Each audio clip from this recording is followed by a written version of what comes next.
মোৰ প্ৰিয় দেশবাসীসকল নমস্কাৰ। আমাৰ দেশখনে কিদৰে পূৰ্ণ শক্তিৰে কোভিড-19ৰ বিৰুদ্ধে সংগ্ৰাম কৰিছে সেয়া আমি প্ৰত্যক্ষ কৰিছো। যোৱা 100 বছৰৰ ভিতৰত এইটোৱেই হৈছে সবাতোকৈ ব্যাপক মহামাৰী আৰু এই অতিমাৰী চলি থকাৰ মাজতে আমি আন কেইবাটাও প্ৰাকৃতিক দুৰ্যোগৰো সাহসেৰে মোকাবিলা কৰিছো। এই সময়খিনিৰ ভিতৰতে আমফান আৰু নিসৰ্গ ঘূৰ্ণী আহিছে, কেইবাখনো ৰাজ্যত বানৰ তাণ্ডৱ চলিছে আৰু সৰু বৰ কেইবাটাও ভূমিকম্প আৰু ভূমিস্খলন হৈছে। যোৱা 10 দিনৰ ভিতৰত দেশখন দুটা বৃহৎ ঘূৰ্ণীধুমুহাৰ সন্মুখীন হৈছে। পশ্চিম উপকূলত টাউতে আৰু পূৰ্ব উপকূলত ইয়াছ, এই দুটি ঘূৰ্ণীধুমুহাই কেইবাখনো ৰাজ্যক প্ৰভাৱিত কৰিছে। দেশ আৰু দেশবাসীয়ে এই দুই ধুমুহাৰ বিৰুদ্ধে পূৰ্ণ শক্তিৰে সংগ্ৰাম কৰিলে আৰু ন্যূনতম ধনজনৰ হানি হোৱাটো নিশ্চিত কৰিলে। আমি অনুভৱ কৰিছো যে আগৰ তুলনাত বৰ্তমানে অধিক লোকৰ প্ৰাণ আৰু সম্পত্তি ৰক্ষা কৰাটো সম্ভৱ হৈছে। এই বিপদসংকুল পৰিস্থিতিৰ মাজত ঘূৰ্ণীবতাহেৰে প্ৰভাৱিত ৰাজ্যসমূহৰ জনসাধাৰণে যি সাহস, ধৈৰ্য আৰু অনুশাসনৰ পৰিচয় দিলে তাৰ বাবে মই নাগৰিকসকলক হৃদয়েৰে প্ৰশংসা কৰিছো। যিসকল লোকে আগবাঢ়ি আহি উদ্ধাৰ আৰু সাহায্য কাৰ্যত ভাগ ললেহি তেওঁলোকক কোনো শব্দৰে প্ৰশংসা কৰিব নোৱাৰি। মই তেওঁলোক সকলোকে অভিবাদন জনাইছো। কেন্দ্ৰ চৰকাৰ, ৰাজ্য চৰকাৰ আৰু স্থানীয় প্ৰশাসন সকলোৱে একগোট হৈ এই দুৰ্যোগৰ সন্মুখীন হৈছে। যিসকল লোকে নিজৰ আত্মীয়ক হেৰুৱালে মই তেওঁলোকৰ প্ৰতি সমবেদনা জ্ঞাপন কৰিছো। এই সংকটৰ সময়ত আমি সকলোৱে ক্ষতিগ্ৰস্ত লোকসকলৰ সৈতে একেশাৰীতে থিয় হৈছো। মোৰ প্ৰিয় দেশবাসীসকল, প্ৰত্যাহ্বান যিমানেই ডাঙৰ নহওক কিয় ভাৰতৰ বিজয় সংকল্পও সিমানেই দৃঢ়। দেশৰ সামূহিক শক্তি আৰু আমাৰ সেৱাৰ মনোভাৱে দেশখনক প্ৰত্যেকটো ধুমুহাৰ পৰা ৰক্ষা কৰিছে। অতি সম্প্ৰতি আমি দেখিবলৈ পাইছো কিদৰে আমাৰ চিকিৎসক, নাৰ্ছ আৰু সন্মুখ শাৰীৰ যোদ্ধাসকলে নিজৰ বাবে চিন্তা নকৰাকৈ দিনে ৰাতিয়ে কৰ্মব্যস্ত হৈ পৰিছে। এইসকলৰ বহুতৰে কৰোনা মহামাৰীৰ দ্বিতীয়টো ঢৌৰ বিৰুদ্ধে যুঁজখনত অতুলনীয় ভূমিকা আছে। মন কী বাতৰ বহুতো শ্ৰোতাই মোক নমো এপ আৰু পত্ৰৰ জৰিয়তে এই যোদ্ধাসকলৰ বিষয়ে আলোচনা কৰাৰ কথা অনুৰোধ জনাইছে। বন্ধুসকল, দ্বিতীয়টো ৱেভ বা ঢৌ অহাৰ লগে লগে অক্সিজেনৰ প্ৰয়োজন হঠাৎ বহুগুণে বৃদ্ধি হৈ এটি প্ৰত্যাহ্বান হৈ থিয় দিলে। দেশৰ দূৰ-দূৰণিলৈ মেডিকেল অক্সিজেন যোগান ধৰাটো অতি প্ৰত্যাহ্বানজনক বিষয়। অক্সিজেন টেংকাৰ চলাচলত সামান্য ভুলভ্ৰান্তি হলে বৃহৎ বিস্ফোৰণৰ আশংকা থাকে। ঔদ্যোগিক অক্সিজেন উৎপাদন কৰা বহু উদ্যোগ দেশৰ পূব দিশত অৱস্থিত আৰু তাৰ পৰা অন্য ৰাজ্যলৈ অক্সিজেন সৰবৰাহ কৰোঁতে কেইবাদিনৰো সময়ৰ প্ৰয়োজন। দেশৰ সন্মুখত আহি পৰা এই প্ৰত্যাহ্বানৰ মুখামুখি হোৱাত আমাক সহায় কৰিলে ক্ৰায়জেনিক টেংকাৰ চালক, অক্সিজেন এক্সপ্ৰেছ আৰু বায়ু সেনাবাহিনীৰ বৈমানিকসকলে। এনে বহু লোকে যুদ্ধকালীন ক্ষিপ্ৰতাৰে কাম কৰি দেশৰ হেজাৰ লাখ লোকৰ জীৱন ৰক্ষা কৰিছে। আজি মন কী বাতত তেনে এগৰাকী ব্যক্তিৰ সৈতে আমি সংযুক্ত হৈছো। তেখেত হৈছে উত্তৰ প্ৰদেশৰ জৌনপুৰৰ বাসিন্দা শ্ৰীমান দীনেশ উপাধ্যায়। দীনেশ মহাশয়, নমস্কাৰ। প্ৰণাম মহাশয়। সৰ্বপ্ৰথমে মই আপোনাৰ বিষয়ে জানিব বিচাৰিছো। ছাৰ, মোৰ নাম হৈছে দীনেশ বাবুলনাথ উপাধ্যায়। মই জৌনপুৰ জিলাৰ জমুৱা ডাকঘৰ এলেকাৰ হছনপুৰ গাঁৱৰ নিবাসী। উত্তৰ প্ৰদেশৰ হয়নে? হয় ছাৰ। ঠিক আছে। আৰু ছাৰ, মোৰ ঘৰত পিতৃ-মাতৃ, পত্নী, এজন পুত্ৰ আৰু দুগৰাকী কন্যা সন্তান আছে। আপুনি কি কৰে বাৰু? ছাৰ, মই অক্সিজেন টেংকাৰ চলাওঁ, তৰল অক্সিজেনৰ। ল'ৰা-ছোৱালীৰ পঢ়া-শুনা ঠিকমতে হৈ আছেনে? হয় ছাৰ, তেওঁলোকৰ পঢ়া-শুনা ঠিকেই চলি আছে। তেওঁলোকৰ অনলাইন পঢ়া-শুনাও সঠিক ধৰণে চলিছেনে? হয় ছাৰ, অনলাইন মাধ্যমেৰে বৰ্তমান পঢ়া-শুনা কৰি আছে। ছাৰ, মোৰ অক্সিজেন টেংকাৰ চলোৱা প্ৰায় 17 বছৰ হৈ গ'ল। বৰ ভাল। আপুনি ইমান বছৰে অক্সিজেন সৰবৰাহ কৰিছে। আপুনি মাত্ৰ এজন ট্ৰাক ড্ৰাইভাৰ নহয়, আপুনি লাখ লাখ লোকৰ জীৱন ৰক্ষাত ব্যস্ত কৰ্মী। ছাৰ, আমাৰ কামেই এই ধৰণৰ। আমাৰ অক্সিজেন টেংকাৰ আইনক্স কোম্পানীয়েও ৰাইজৰ বিষয়ে চিন্তা কৰে আৰু আমি যেতিয়া ক'ৰবাত অক্সিজেন যোগান ধৰোঁ তেতিয়া আমাৰ অন্তৰত অতি প্ৰশান্তিৰ ভাৱ আহে। কিন্তু এতিয়া কৰোনাৰ সময়ত আপোনালোকৰ দায়িত্ব বহুত বাঢ়ি গৈছে, নহয়নে? হয় ছাৰ, বহু বাঢ়ি গৈছে। এতিয়া আপুনি ট্ৰাকৰ চালকৰ আসনত বহোতে মনলৈ কি ভাৱ আহে? আগতকৈ কিবা বেলেগ ধৰণৰ অনুভৱ হয়নে? বহু চাপো অনুভৱ কৰে চাগে। পৰিয়ালৰ চিন্তা, কৰোনাৰ পৰিৱেশ, জনতাৰ দাবী কিমান যে কি নহয়নে? ছাৰ, মোৰ অইন কোনো চিন্তা নহয়। মাথো এইটোৱে মনলৈ আহে যে মই যি কৰ্তব্য কৰোঁ সেয়া সময়মতে যদি কৰিব পাৰোঁ, অৰ্থাৎ অক্সিজেন যোগান ধৰি যদি কাৰোবাৰ জীৱন ৰক্ষা কৰিব পাৰোঁ, তেন্তে মনতে গৰ্ব অনুভৱ কৰোঁ। বৰ সুন্দৰকৈ আপুনি আপোনাৰ মনৰ ভাৱ প্ৰকাশ কৰিছে। বাৰু কওকচোন, আজি এই মহামাৰীৰ সময়ত মানুহে আপোনাৰ কামৰ গুৰুত্ব নিশ্চয় উপলব্ধি কৰিছে। আগেয়ে হয়তো বুজি পোৱা নাছিল, এতিয়া আপোনাৰ কামৰ প্ৰতি তেওঁলোকৰ দৃষ্টি সলনি হোৱা দেখিছেনে? হয় ছাৰ, আগে আমাৰ অক্সিজেন চালকসকল ইপিনে সিপিনে যান-জঁটত আবদ্ধ হ'ব লগা হৈছিল। পিছে এতিয়া প্ৰশাসনৰ লোকেও আমাক আহি সহায় কৰেহি। আৰু আমিও যলৈকে নাযাওঁ কিয়, আমাৰ মনত এটা কথাই ক্ৰিয়া কৰি থাকে যে অতি শীঘ্ৰেই যাতে আমি গন্তব্যস্থানত উপনীত হৈ মানুহৰ জীৱন ৰক্ষা কৰিব পাৰোঁ। আমাৰ খাদ্য বা পানীয়ৰ যোগান হওক বা নহওক, যিকোনো পৰিস্থিতিতে যাতে চিকিৎসালয়ত অক্সিজেন লৈ উপস্থিত হৈ চিকিৎসালয়ৰ কৰ্মী আৰু ৰোগীসকলৰ আত্মীয়ৰ ভি চিনৰ সংকেত পাওঁ। ভিক্ট্ৰিক ভি বুলি কোৱা হয়, নহয়নে? হয় ছাৰ, কোনোবাই ভি বুলি কয়, কোনোবাই আঙুলিৰে প্ৰকাশ কৰে। মনলৈ গভীৰ সন্তুষ্টি আহে এই ভাবি যে মই জীৱনত নিশ্চয় কোনো সৎ কাম কৰিছোঁ, যাৰ বাবে আজি এই ধৰণে জনসেৱা কৰাৰ সুযোগ পাইছোঁ। সকলো অৱসাদ দূৰ হৈ যায় চাগে। হয় ছাৰ। ঘৰলৈ আহি আপুনি ল'ৰা-ছোৱালীহঁতক এই কথাবোৰ কয় বোধ কৰোঁ। নহয় ছাৰ, ল'ৰা-ছোৱালী গাঁৱৰ ঘৰত থাকে। মই ইয়াত আইনক্স এয়াৰ প্ৰডাক্ট কোম্পানীত চালকৰ কাম কৰোঁ। ৮-৯ মাহমানৰ মূৰতহে ঘৰলৈ যাওঁ। কেতিয়াবা ফোনত কথা বতৰা হয়নে? হয় ছাৰ, সঘনাই হৈ থাকে। তেওঁলোকৰ মনত চাগে ভাৱ হয় যে তেওঁলোকৰ পিতৃ এনে সময়ত খুব সাৱধানে থকা উচিত। হয় ছাৰ, তেওঁলোকে কয় যে মই সাৱধানে থাকি নিজকে সুৰক্ষিত ৰাখি কাম কৰা উচিত। আৰু ছাৰ, আমি নিজকে সুৰক্ষিত ৰাখিয়ে কাম কৰোঁ। আমাৰ মানগাঁৱত প্লাণ্ট আছে। আইনক্সে আমাৰ কৰ্মীসকলক যথেষ্ট সহায় কৰে। ভাল বাৰু দীনেশ মহাশয়, মোৰ বৰ ভাল লাগিল। আপোনাৰ কথা শুনি দেশৰ লোকসকলে বুজি পাব যে এই কৰোনাৰ সময়ত মানুহে কিমান প্ৰকাৰে কিমান ধৰণে কৰ্মৰত হৈ আছে। আপুনি ৯ মাহ ধৰি নিজৰ সন্তানকে লগ পাব পৰা নাই, আপুনি পৰিয়ালটিক লগ পাব পৰা নাই, এইবাবেই যাতে অন্য মানুহৰ জীৱন ৰক্ষা হয়। যেতিয়া দেশবাসীয়ে এই কথা শুনিব, তেওঁলোক গৰ্বিত হ'ব যে আমাৰ এই যুদ্ধত দীনেশ উপাধ্যায়ৰ দৰে লাখ লাখ মানুহে মন প্ৰাণ দি সংগ্ৰাম কৰিছে।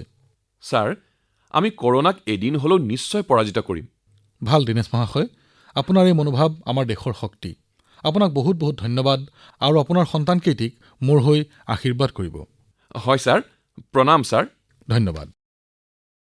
বন্ধুসকল, দীনেশ মহাশয়ে কোৱাৰ দৰে এজন টেংকাৰ ড্ৰাইভাৰ অক্সিজেন লৈ হস্পিটেলত উপস্থিত হ'লে তেওঁক এজন ঈশ্বৰে পঠোৱা দূত যেনেই লাগে। আমি বুজিব পাৰোঁ যে এয়া অতি দায়িত্বপূৰ্ণ এটি কাম আৰু এই কামত অতিপাত মানসিক চাপো থাকে। বন্ধুসকল, অক্সিজেন সৰবৰাহ সুচল কৰাৰ বাবে ভাৰতীয় ৰেলো আগবাঢ়ি আহিছে। অক্সিজেন এক্সপ্ৰেছ, অক্সিজেন ৰেল আদিয়ে পথেদি চলা অক্সিজেন টেংকাৰতকৈ বহু দ্ৰুতভাৱে আৰু বহু বেছি মাত্ৰাত দেশৰ বিভিন্ন প্ৰান্তলৈ অক্সিজেন সৰবৰাহ কৰিবলৈ ধৰিছে। আমাৰ আই আৰু ভগ্নীসকলে এই কথা জানি গৰ্বিত হ'ব যে এখন অক্সিজেন এক্সপ্ৰেছ চালনাৰ দায়িত্বত সম্পূৰ্ণভাৱে মহিলা জড়িত হৈ আছে। প্ৰত্যেক ভাৰতীয়ই এই কথাত গৰ্ববোধ কৰিব। মই অক্সিজেন এক্সপ্ৰেছৰ এগৰাকী লোকো পাইলট শিৰিষা গজনী মহাশয়াক মন কী বাতলৈ আমন্ত্ৰণ জনাইছোঁ। শিৰিষা মহাশয়া, নমস্কাৰ। নমস্কাৰ ছাৰ, কেনে আছে ছাৰ? মই ভালে আছোঁ। শিৰিষা মহাশয়া, মই শুনিছোঁ আপুনি ৰেলৱে পাইলট হিচাপে কাম কৰি আছে আৰু মোক কোৱা হৈছে যে আপোনালোকৰ মহিলা গোটে অক্সিজেন এক্সপ্ৰেছ চলাই আছে। শিৰিষা মহাশয়া, আপুনি সুন্দৰ কাম কৰি আছে। কৰোনা কালত আপোনাৰ দৰে অনেক মহিলাই আগবাঢ়ি আহি কৰোনাৰ সৈতে যুঁজিবলৈ দেশক সাহস দিছে। আপুনি নাৰী শক্তিৰ এটা বহুত ডাঙৰ উদাহৰণ। কিন্তু দেশে জানিব বিচাৰিছে, মই জানিব বিচাৰিছোঁ, আপুনি এই মটিভেশ্যন ক'ৰ পৰা পাইছে? ছাৰ, মোৰ মটিভেশ্যন মোৰ মা-দেউতাৰ পৰা পাইছোঁ। মোৰ দেউতা চৰকাৰী চাকৰিয়াল। মোৰ দুগৰাকী বাইদেউ আছে। আমি 3গৰাকী বাই-ভনী, কিন্তু দেউতাই সদায় আমাক কাম কৰিবলৈ উদ্দীপনা দিয়ে। মোৰ প্ৰথম বাইদেউগৰাকী বেংকত কাম কৰে আৰু মই ৰেলৱেত। মোৰ মা-দেউতাই সদায় উৎসাহ দিয়ে। ঠিক আছে শিৰিষা মহাশয়া, আপুনি এইহেন দিনত আপোনাৰ সেৱা ৰেলৱেত আগবঢ়াই আছে। স্বাভাৱিকভাৱে আপুনি ৰেল চলায়, কিন্তু যেতিয়া এফালে অক্সিজেনৰ নাটনি হয় আৰু যেতিয়া আপুনি অক্সিজেন লৈ যায়, তেতিয়া ই দায়িত্বভৰা কাম হৈ পৰে। সামান্য বস্তু লৈ যোৱা বেলেগ কথা, অক্সিজেন বৰ দৰকাৰী যেতিয়া লৈ যায় কেনে অনুভৱ হয় আপোনাৰ মই সুখ অনুভৱ কৰি কাম কৰিবৰ বাবে বিশেষকৈ অক্সিজেন দিয়াৰ সময়ত সুৰক্ষা লিকেজ আদি ভালদৰে চাওঁ ইণ্ডিয়ান ৰেলৱেও বহুত সহায় কৰে ছাৰ এই অক্সিজেন লৈ যোৱাৰ বাবে মোক সেউজ পথ দিয়াৰ বাবে 1.5 ঘণ্টাত 125 কিলোমিটাৰ অতিক্ৰম কৰিবলৈ সমৰ্থ হলো ৰেলৱেও দায়িত্ব ল'লে ময়ো দায়িত্ব ল'লো ছাৰ বাহ শিৰিষা মহাশয়া আপোনাক অভিনন্দন জনাইছোঁ লগতে আপোনাৰ মা-দেউতাকো বিশেষভাৱে প্ৰণাম জনাইছোঁ যি তিনিও বাই-ভনীক ইমান প্ৰেৰণা দিলে আগবাঢ়ি যোৱাৰ বাবে আৰু মই আপোনাৰ বাই-ভনীকো প্ৰণাম জনালোঁ যি এনেধৰণৰ দেশ সেৱাত ব্ৰতী হৈ আছে বহুত বহুত ধন্যবাদ শিৰিষা মহাশয়া ধন্যবাদ ছাৰ আপোনাৰ আশীৰ্বাদ লাগে ছাৰ মোক হ'ব পৰমাত্মাৰ আশীৰ্বাদ সদায় থাকিব আপোনাৰ মা-দেউতাৰ আশীৰ্বাদো থাকিব ধন্যবাদ মহাশয়া ধন্যবাদ ছাৰ বন্ধুসকল আমি এতিয়া শিৰিষা মহাশয়াৰ কথা শুনিলোঁ তেখেতৰ অভিজ্ঞতাই প্ৰেৰণাও দিয়ে আমাক আৱেগিকো কৰে বাস্তৱত এই যুদ্ধ ইমান ডাঙৰ যে ৰেলৱেৰ দৰে আমাৰ দেশ জল স্থল আকাশ এই তিনিও পথেৰে কাম কৰি আছে লগতে বিদেশৰ পৰা অক্সিজেন কনচেণ্ট্ৰেটাৰ্ছ আৰু ক্ৰায়জেনিক ট্ৰেকাৰ্ছো দেশলৈ লৈ অহা হৈছে সেইবাবে ইয়াত নেভি এয়াৰফ'ৰ্চ আৰু আৰ্মীয়েও হাত আগবঢ়াই আছে আৰু DRDOৰ দৰে সংস্থাও ইয়াত জড়িত হৈ আছে আমাৰ বৈজ্ঞানিকসকল উদ্যোগৰ বিশেষজ্ঞসকল আৰু টেকনিচিয়ানসকল যুদ্ধকালীন ক্ষিপ্ৰতাৰে তেওঁলোকে কাম কৰি আছে এইসকল ব্যক্তিৰ কামৰ বিষয়ে জানিবলৈ বুজিবলৈ দেশবাসীৰ মনত সদায় জিজ্ঞাসা আছে সেইবাবে আমাৰ লগত বায়ুসেনাৰ গ্ৰুপ কেপ্টেইন পাটনায়ক সংযুক্ত হৈছে পাটনায়ক ডাঙৰীয়া জয় হিন্দ ছাৰ জয় হিন্দ ছাৰ মই গ্ৰুপ কেপ্টেইন AK পাটনায়ক বায়ুসেনা ষ্টেচন হিন্দনৰ পৰা কথা কৈ আছোঁ পাটনায়ক ডাঙৰীয়া কৰোনাৰ সৈতে এই যুদ্ধৰ সময়ত আপুনি বেছ গুৰুদায়িত্ব পালন কৰি আছে মই জানিব বিচাৰিছোঁ এজন সৈনিক হিচাপে এক বেলেগ ধৰণৰ কাম আপুনি কৰিছে মাৰিবলৈ দৌৰিব লাগে আজি আপুনি জীৱন বচাবলৈ দৌৰি আছে কেনে অনুভৱ হৈছে আপোনাৰ ছাৰ এই সংকটৰ সময়ত আমাৰ দেশবাসীক সহায় কৰিব পৰাটো আমাৰ বাবে বহুত সৌভাগ্যৰ কাম আৰু হয় ছাৰ যি মিছন পাই আছোঁ তাক সফলভাৱে ৰূপায়ণ কৰি আছোঁ আমাৰ যি ট্ৰেইনিং আৰু ছাপৰ্ট ছাৰ্ভিচ আছে আমাক পূৰ্ণোদ্যমে সহায় কৰি আছে আৰু আটাইতকৈ ডাঙৰ কথাটো হ'ল ছাৰ ইয়াৰ পৰা যি আমি জব ছেটিছফেকশ্যন পাই আছোঁ সি বহুত উচ্চ খাপৰ এইকাৰণেই আমি কণ্টিনিউৱাছ অপাৰেশ্যন কৰিবলৈ সক্ষম হৈছোঁ কেপ্টেইন আপুনি এই দিনবোৰত যি প্ৰয়াস কৰি আছে আৰু খুব কম সময়তে সকলোবোৰ কৰিব লগা হৈছে এই দিনকেইটাত আপোনাৰ অনুভৱ কেনে ছাৰ যোৱা এমাহ ধৰি একেৰাহে অক্সিজেন টেংকাৰ আৰু liquid oxygen container domestic destination আৰু ইণ্টাৰনেশ্যনেল ডেষ্টিনেশ্যন দুই ঠাইৰ পৰা উঠাই আছোঁ ছাৰ প্ৰায় 1600 চৰ্টেজৰ অধিক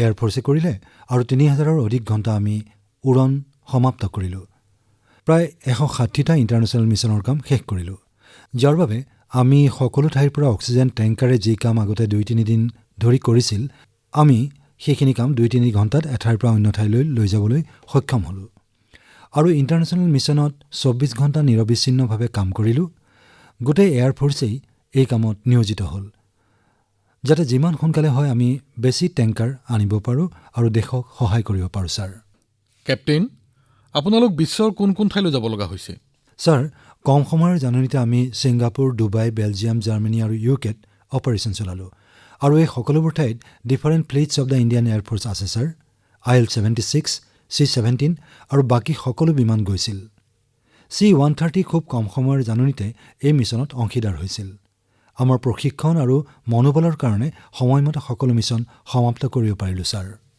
চাওক এইবাৰ দেশে গৌৰৱ অনুভৱ কৰিছে জল স্থল আকাশমাৰ্গেই হওক আমাৰ সকলো সৈনিকেই কৰোনাৰ এই ৰণত নিয়োজিত হৈছে আৰু কেপ্টেইন আপুনি গুৰুদায়িত্ব পালন কৰিছে মই আপোনাক অভিনন্দন জনাইছোঁ thank you so' much sir আমি পূৰ্ণ প্ৰচেষ্টাৰে মনে প্ৰাণে লাগি আছোঁ আৰু মোৰ কন্যাও মোৰ লগত আছে ছাৰ অদিতি বাহ নমস্কাৰ মোদী ডাঙৰীয়া নমস্কাৰ অদিতি তুমি কিমান বছৰৰ মই 12 বছৰৰ আৰু 8ম শ্ৰেণীত পঢ়ি আছোঁ দেউতাৰা বাহিৰলৈ যায় ইউনিফৰ্মত থাকে তেখেতক লৈ মই গৌৰৱ অনুভৱ কৰোঁ যি ইমান মহত্বপূৰ্ণ কাম কৰি আছে যিমানবোৰ কৰোনা আক্ৰান্ত লোক আছে তেওঁলোকক বহুত বেছি সহায় কৰি আছে কিন্তু আইজনী তুমি দেউতাৰাৰ অভাৱ অনুভৱ কৰা থাকে নহয়নে হয় আজিকালি তেওঁক প্ৰায় লগ নাপাওঁৱেই কাৰণ তেওঁ প্ৰায়ে কণ্টেইনাৰ টেংকাৰ আদিলৈ আন্তঃৰাষ্ট্ৰীয় বিমান ভ্ৰমণ কৰি থাকে।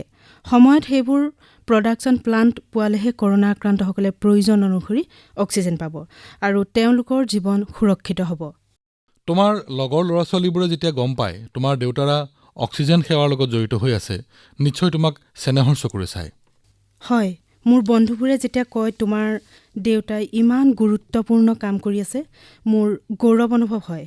মোৰ মা, ককা, আইতা আৰু পৰিয়ালৰ আটাইয়ে দেউতাক লৈ গৰ্ববোধ কৰে। মোৰ মা আৰু পৰিয়ালৰ কেইবাজনো চিকিৎসক, তেওঁলোকেও দিনে ৰাতিয়ে কৰোণাৰ বিৰুদ্ধে যুঁজ কৰি আছে। মোৰ দেউতাৰ স্কোৱাড্ৰনৰ সকলোৱে আৰু সৈন্যবাহিনীৰ সকলো লোকে দিনে ৰাতিয়ে কাম কৰি আছে। কৰোণাৰ বিৰুদ্ধে এই যুঁজখনত আমি নিশ্চয় জয়ী হ'ম। কোৱা হয়, ছোৱালীৰ মুখৰ কথাত সৰস্বতী লাগ দিয়ে। অদিতিয়ে যেতিয়া কৈছে আমি নিশ্চয় এইখন যুঁজত জিকিম, সেয়া এক প্ৰকাৰে ঈশ্বৰৰ বাণীৰ নিচিনাই হৈছে। অদিতি, এতিয়া নিশ্চয় অনলাইন পঢ়া শুনা চলি আছে? হয়, কিবা কাৰণত ঘৰৰ পৰা ওলালেও আমি দুখনকৈ মাস্ক পিন্ধিহে ওলাওঁ। বাৰু, তোমাৰ হবি কি? মোৰ হবি ছুইমিং আৰু বাস্কেটবল খেলা। পিছে এতিয়া কৰোণাৰ কাৰণে দুয়োটাই বন্ধ হৈ আছে। বৰ্তমান কুকিং আৰু বেকিং কৰিবলৈ লৈছোঁ। ইমানবোৰ কাম কৰি যেতিয়া দেউতা ঘৰলৈ আহে, দেউতাৰ বাবে মই কেক, কুকিজ আদি বনাই থওঁ।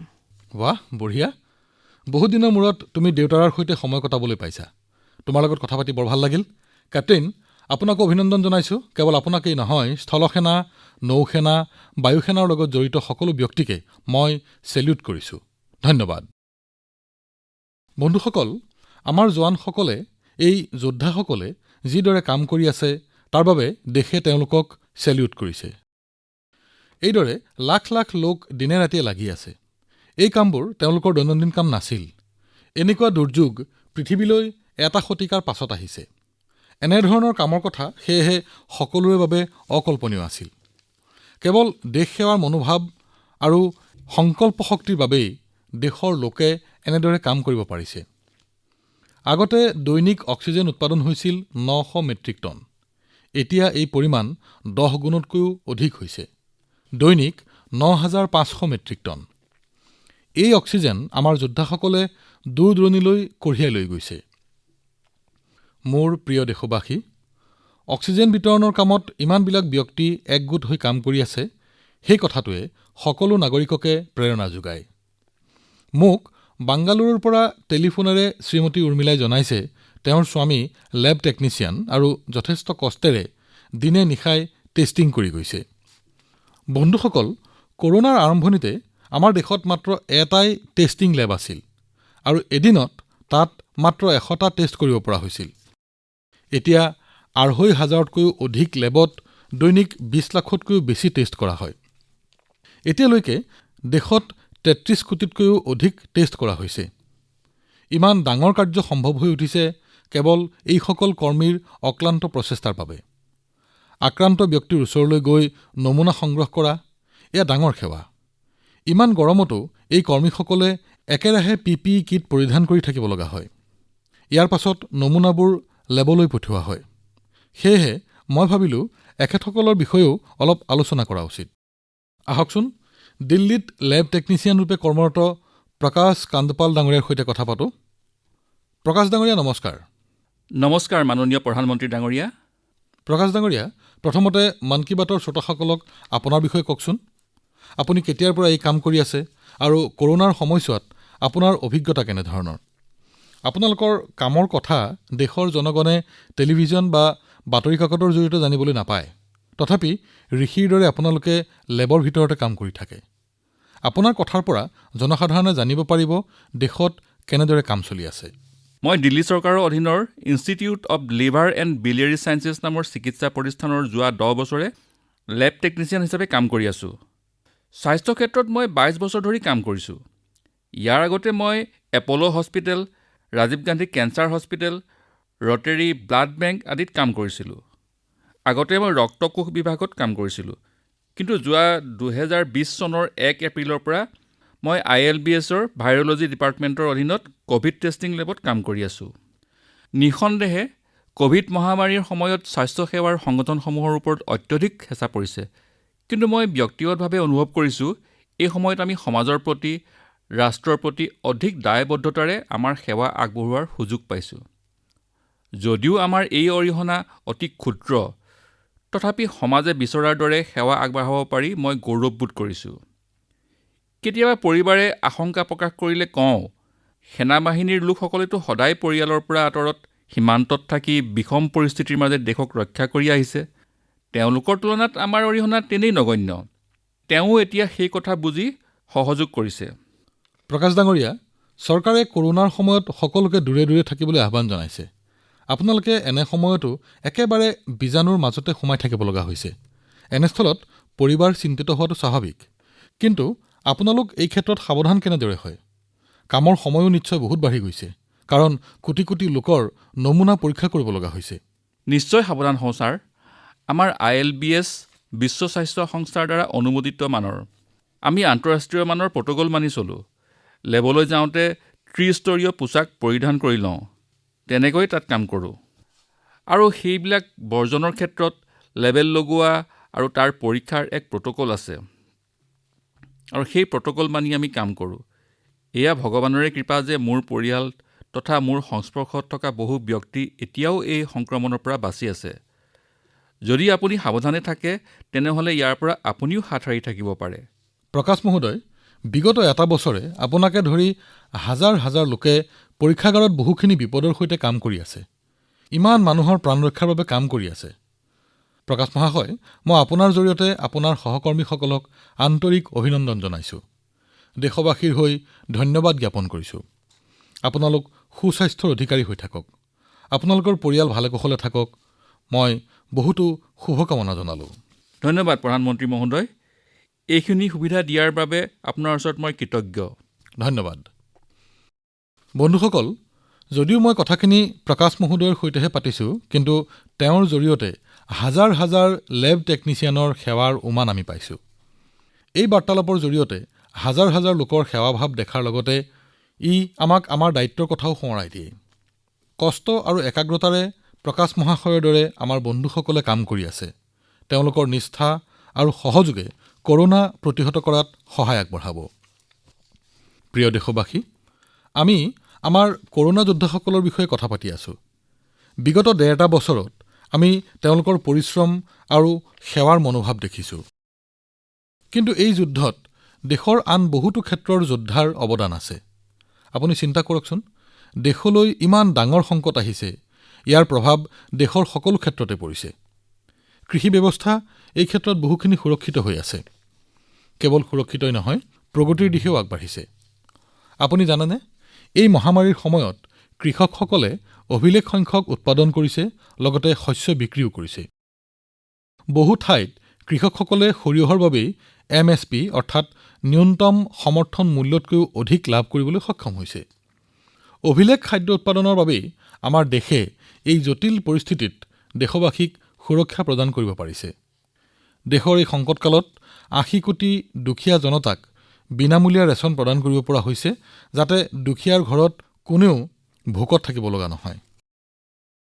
বন্ধুসকল, আজি আমাৰ দেশৰ কৃষকসকলে নতুন ব্যৱস্থাৰ সুবিধা লৈ উল্লেখযোগ্য কাম কৰি আছে।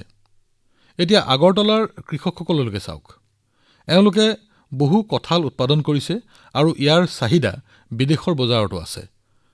সেইবাবেই এইবাৰ আগৰতলাৰ কৃষকসকলে ৰেলেৰে কঁঠাল গুৱাহাটীলৈ পঠিয়াইছে আৰু গুৱাহাটীৰ পৰা ইয়াক লণ্ডনলৈ পঠিওৱা হৈছে। আপোনালোকে বিহাৰৰ শ্বাহী লিচুৰ নাম নিশ্চয় শুনিছে। 2018 চনত চৰকাৰে শ্বাহী লিচুক GI টেগ প্ৰদান কৰিছে, যাতে ইয়াৰ এক চিনাকি হয় আৰু কৃষকসকল ইয়াৰ দ্বাৰা লাভান্বিত হয়। এইবাৰ বিহাৰৰ এই শ্বাহী লিচুক উৰাজাহাজেৰে লণ্ডনলৈ ৰপ্তানি কৰা হৈছে। পূবৰ পৰা পশ্চিমলৈ, উত্তৰৰ পৰা দক্ষিণলৈ আমাৰ দেশ সুস্বাদু উৎপাদনেৰে ভৰি আছে।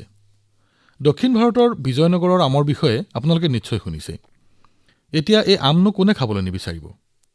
সেয়েহে এতিয়া কিষাণ ৰেল যোগে অজস্ৰ টন বিজয়নগৰ আম দিল্লীলৈ প্ৰেৰণ কৰা হৈছে। দিল্লী আৰু উত্তৰ ভাৰতৰ লোকে এতিয়া বিজয়নগৰৰ আম খাবলৈ পাব। বিজয়নগৰৰ কৃষকৰ আয় বাঢ়িব। কিষাণ ৰেলে এতিয়ালৈকে প্ৰায় 2 লাখ টন উৎপাদিত সামগ্ৰী পৰিবহণ কৰিছে। কৃষকসকলে এতিয়া বহু কম মূল্যত ফল-মূল আৰু শাক-পাচলি দেশৰ অন্যান্য অঞ্চললৈ পঠিয়াব পৰা হৈছে। প্ৰিয় দেশবাসী, আজি 30 মেত আমি 30তম মন কী বাত প্ৰচাৰ কৰি আছো আৰু এই দিনটোতে আমাৰ চৰকাৰে 7টা বছৰ সম্পূৰ্ণ কৰিলে। এই বৰ্ষত দেশে সবকা সাথ সবকা বিকাশ সবকা বিশ্বাস এই মন্ত্ৰৰে আগবাঢ়ি আছে। দেশৰ প্ৰতি সেৱাৰ মনোভাৱেৰে আমি সকলোৱে কাম কৰিছোঁ।